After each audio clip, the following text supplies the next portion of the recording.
Hi everyone, नमस्कार। मैं आज का इस वीडियो में आप लोगों को डेंगू फीवर के बारे में कुछ इन्फॉर्मेशन देना चाह रहा हूँ। अब डेंगू जो है वो मॉस्किटो बाइट से होता है। अब मॉस्किटो में भी वो डाउन एंड डस्क में जो मॉस्किटो होता है उसके कारण से डेंगू वायरस होता है। अब डेंगू मेनली आपको एडिस एजिप्टी कह के एक मॉस्किटो आता है, उसी के कारण से होता है। इसीलिए जब भी अब शाम हो तब अपना फुल स्लीव कपड़ा लगाइए, इससे आप बच सकते हैं।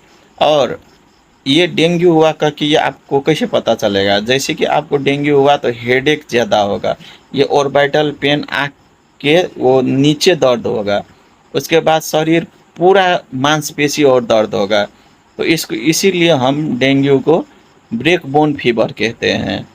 और इसमें आपको लगातार फीवर आएगा, 2 से 3 दिन, कभी कल 4 दिन तक आएगा।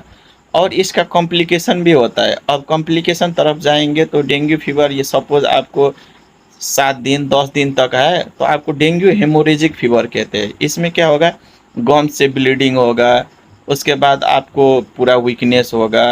और उसको यदि यदि ज़्यादा इसका कॉम्प्लिकेशन हुआ तो इंटरनल ब्लीडिंग भी हो सकता है। जैसे सीएनएस ब्लीडिंग, मतलब सर में वो ब्लीडिंग का होता है, वेसल्स और ब्रेकेज होके उसके बाद जॉइंट में ब्लीडिंग होगा। इसीलिए इससे बचने के लिए तुरंत ही इसको डायग्नोस करना पड़ता है। डायग्नोसिस के लिए यदि हम डॉक्टर जनरल फिजिशियन के यदि डॉक्टर के क्लिनिक में जाएंगे तो वो लोग टेस्ट कराएंगे। जैसे कि टेस्ट में होगा डेंगू का NS1 antigen, NS2 antigen, IgM IgG for dengue fever. अब यदि इसमें पॉजिटिव आ गया तो आपको ट्रीटमेंट स्टार्ट करेंगे। और ट्रीटमेंट में ज़्यादा कुछ वैसे उतना हम लोग डराने का कोई बात नहीं है। और ट्रीटमेंट में सिंपल सिटामोल खाइए और ज़्यादा फ्लूइड मतलब आप जो भी ले सकते हैं, जैसे दाल का रस हुआ, उसके बाद ORS ओरल डिहाइड्रेशन सॉल्यूशन होता है वो आप ले सकते हैं। इसीलिए जितना फ्लूइड आप कंज्यूम करेंगे उतना अच्छा है हेल्थ के लिए। और यदि इतना करते भी आपको और ज़्यादा मुश्किल पड़ रहा है तो एक हम लोग CBC कराते हैं। CBC में क्या होता है, प्लेटलेट कभी कल कम आ जाता है। अब प्लेटलेट का नॉर्मल रेंज जो है आपका 1.5 लाख से 3 लाख होता है। यदि प्लेटलेट में आपको 1.5 लाख से कम आया तो उतना डराने का कोई चीज़ नहीं है। आप फ्लूइड कंज्यूम करते रहिए, सिटामोल लीजिए, रेस्ट कीजिए, और उससे उससे ज़्यादा कुछ नहीं करना पड़ेगा। और सपोज यदि आपको 50,000 से लो है तो आपको क्या होता है, पेशेंट को एडमिट करके हम लोग ट्रीटमेंट किया जाता है। और यदि आपको 20 या 10,000 से नीचे है प्लेटलेट और गम ब्लीडिंग है, उसके उसके साथ साथ ही जॉइंट में ब्लीडिंग है, तो तुरंत हम लोग प्लेटलेट ट्रांसफ्यूज़न करते हैं। और प्लेटलेट ट्रांसफ्यूज़ करके प्लेटलेट नॉर्मल रेंज में लाते हैं।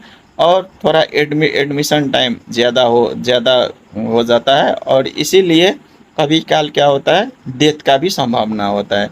इसीलिए हम लोग डेंगू का मतलब कम, मतलब सिंपल फीवर है कह के घर में मत रह जाइए, जब भी कंसल्ट कीजिए फिजिशियन के यहाँ। और इसके साथ साथ अब हम लोग डेंगू से बचेंगे कैसे? डेंगू से बचने के लिए आपको नज़दीक का घर, नज़दीक जो गमला होता है, उसके बाद टायर्स होता है, इसमें आपको पानी नहीं जमने देना है।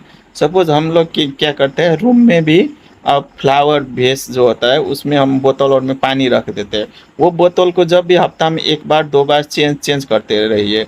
नहीं तो क्या होता है, एडिस एजिप्टी का जो एग होता है वो ज़्यादातर फ्रेश वाटर में होता है। और ये फ्रेश वाटर के कारण से फिर से आपको क्या होगा, मॉस्किटो ज़्यादातर दिखेगा। तो इसीलिए आप जब भी अपना सराउंडिंग जो होता है क्लीन रखिए और ड्राई रखिए। जैसे पॉन्ड और भी हुआ, उसमें क्या होता है, केमिकल समाता है, वो स्प्रे कीजिए। आपको एरिया का जो कम्युनिटी मेडिसिन का डॉक्टर्स लोग होते हैं वो डेंगू के एपिडेमिक या इंडेमिक के टाइम में आप लोगों को वो इन्वायरमेंट में वो स्प्रे और आता है वो करेंगे। और इसके लिए मेन क्या है, सेल्फ प्रोटेक्शन में जब भी आप बाहर निकले तो फुल स्लीव्स या तो क्रीम होता है मॉस्किटो रिपेलेंट करके, वो भी आप यूज़ कर सकते हैं। और इसी इन्फॉर्मेशन के साथ साथ please stay safe, subscribe my channel और लाइक और शेयर भी कर दीजिएगा, और इसीलिए और इस डेंगू फीवर से जब भी बचिएगा। Thank you.